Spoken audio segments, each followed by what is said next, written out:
We're talking about commercial buildings, so we need to talk about the Americans with Disabilities Act, or ADA. ADA is a law that you must follow if you are doing commercial buildings. It's not required if you're doing residential buildings. So if you're designing a house, you don't have to follow it. You should, but you don't have to. However, a commercial building requires ADA compliance. ADA is civil rights law. Civil rights legislation began in 1964 with the original Civil Rights Act. Some years later, in 1990, civil rights were expanded to people with disabilities through a great deal of effort, I might add. Here's just a more detailed timeline. There's the civil rights law, here's ADA, and a bunch of other stuff.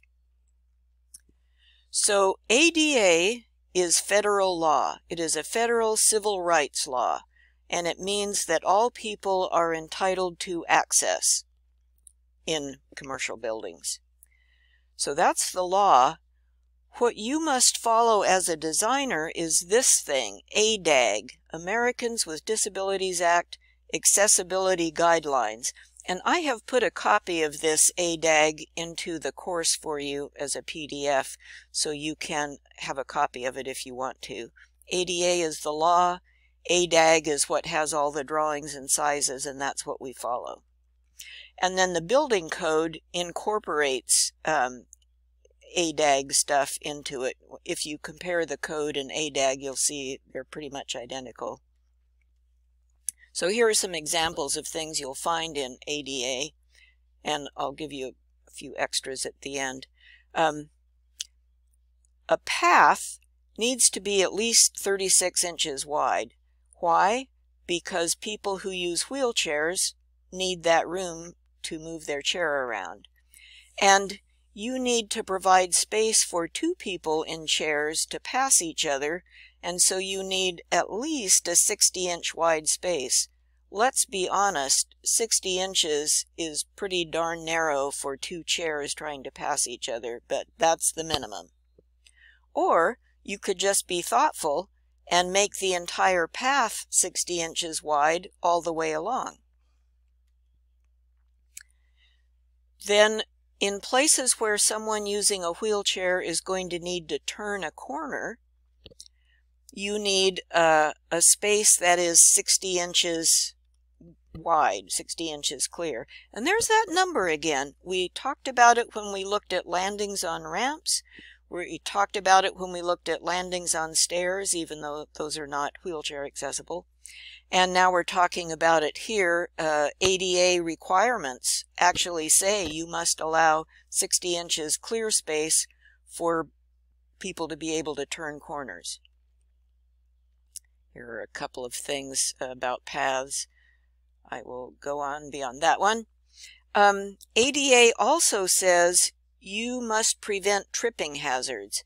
So what that means is a change in elevation that's sharp like this can be no more than a 1/4 inch high.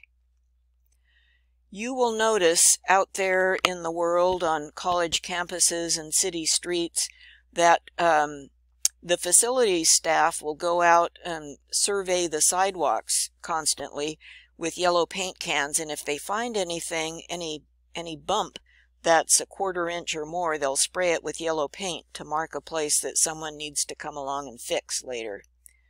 Now, if a bump is more than a 1/4 inch high, up to a 1/2 inch high, they are allowed to smooth it over and make kind of a slope on it.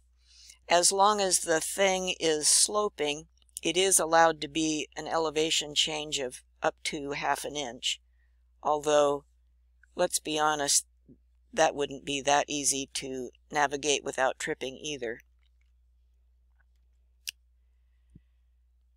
In cities where we have sidewalks and we have accessible routes that people in wheelchairs can use, cities put curb cuts, curb ramps, where the sidewalk meets the street so that people who use wheelchairs can cross the street. So they can come off the sidewalk, use this ramp, go across the street, use the ramp on the other side, and keep going. Well, people who navigate with Hoover canes also use these crossings, and because there's no sharp curb here, there's no signal that something is changing, so ADA requires you to put detectable warnings like this strip of bumps at the street. And this tells someone with a cane they can feel, oh, I'm coming to a street, something is about to change. So that's required. I think this is not required, this is just a suggestion. So on the left you see some curb cuts that are preferable because they point straight across the street.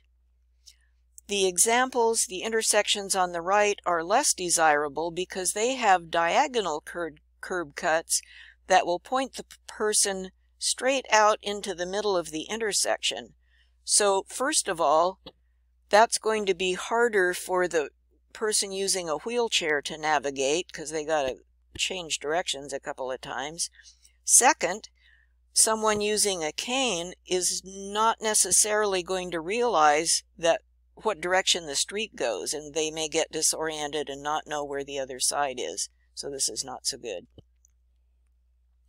When we talked about parking a few weeks ago, you might remember that there are ADA requirements about how many parking spaces you must have.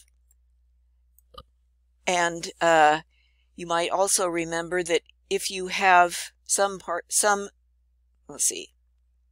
you must have at least one accessible space. Up to 25 total parking spaces, you must have one. And then here's some increasing numbers. For every accessible parking space, for every 8 accessible parking spaces, at least one must be van accessible. And what we talked about a few weeks ago, I think, is the idea that an alternative is just to make all your spaces van accessible, if you have space. Make all the stalls 11 feet wide with a 5-foot accessible aisle, and then, no problem, everybody can park everywhere.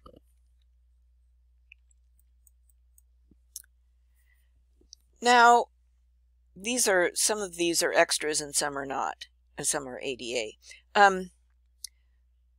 The ADA does not do as good a job providing accessibility for people with visual impairment as it does for people with mobility impairment. So it does an okay job for people who use wheelchairs. I would say so-so for people with visual impairment. And in a city street, you have all kinds of things coming up. So first of all, let me point out that most people with visual impairment probably navigate with a Hoover cane, this long white cane. And what they do is they sweep it side to side, and that tells them what's on the surface and what, if any, obstacles are on either side. Okay, well, here's one obstacle. There's a chair rail along this wall, and her cane got stuck behind the post. Here's someone, this person is using a dog. Seeing Eye Dogs is one brand of dog. And she is not aware that there's construction here. So there's scaffolding and ladders and signs hanging down. This is really just an obstacle course. Fortunately for her, she's using a guide dog, so that makes it a little easier, but still, oh my gosh. And then this person, I think this is in England somewhere.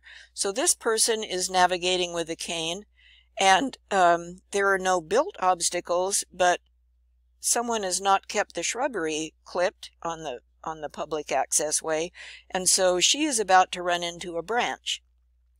I will point out that it's lovely if you want to put Braille signs on elevators, but only about 10% of people with visual impairment read Braille, and that's if you can find the sign.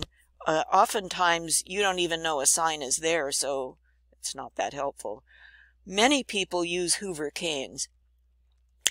ADA has requirements about objects that stick out for people using a cane. And here, this is just a diagram of how a person navigates with a cane. They sweep side to side. So ADA, these are from ADAG, the design guidelines that we have to follow. It says if you have objects above the floor, you cannot stick out, the object cannot stick out any more than 4 inches. And if it's down close to the floor, it can stick out any amount, because the idea is hopefully the person sweeping with a cane would run into that obstacle and recognize it was there. That's their idea anyway. Objects on posts are kind of a problem, so we're limited to a 12-inch overhang.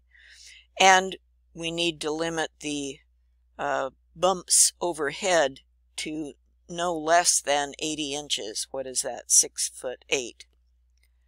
So, like I say, in my opinion, ADA is a minimum. We could do a lot better, but we have to do at least this.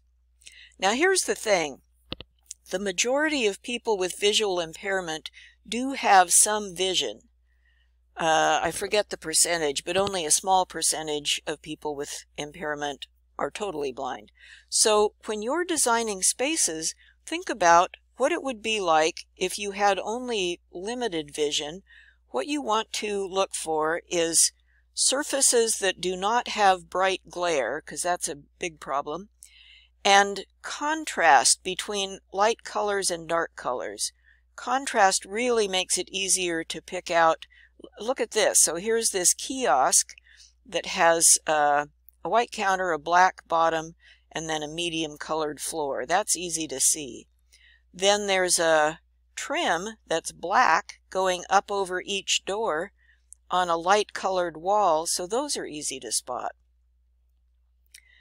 Stairs are places where we want to have contrast. And I would also say stairs and just any place you have a hallway and a floor. So at the bottom of this last picture here, there's a light colored wall and a medium colored floor. That's just barely perceptible if you have limited vision. It would be better if the contrast were sharper. They have done something here. They've provided large, clearly visible numbers so that the person can clearly make out, okay, now I'm on the first floor, now I'm on the second floor. And then there are recommendations about making sure the handrail goes past the stairs so that you don't trip and fall forward on the last step.